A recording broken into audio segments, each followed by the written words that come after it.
আজকে সব শাকের আইটেম, আজকে বেশি রান্না করিনি। এই হলো বড়া, শাপলার, এটা হচ্ছে শাপলার বড়া। আর এটা হচ্ছে যে খানমান পাতার বাটাটা। এই বাটাটা আমাদের বাড়িতে সবার অনেক পছন্দ, প্রিয় খাবার, ওই জন্য ওটা আমরা বেশিটা করি যখন পাই, সবসময় পাওয়া যায় না। আর এটা হচ্ছে কুমড়োর শাক। কুমড়োর শাকটা অনেক ভালো খেতে, সবসময় খাই না, ওটা খুব কম খাওয়া হয়।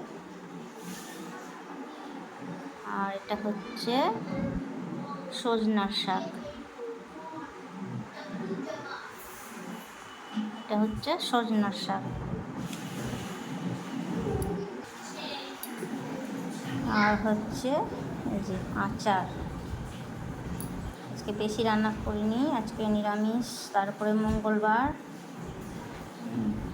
আজকে বিশ্বকর্মা পূজার দিন, বাড়িতে তো কেউ বেশি খাবে না, তার জন্য আজকে এই শুধু শাকের আইটেম রান্না করেছি।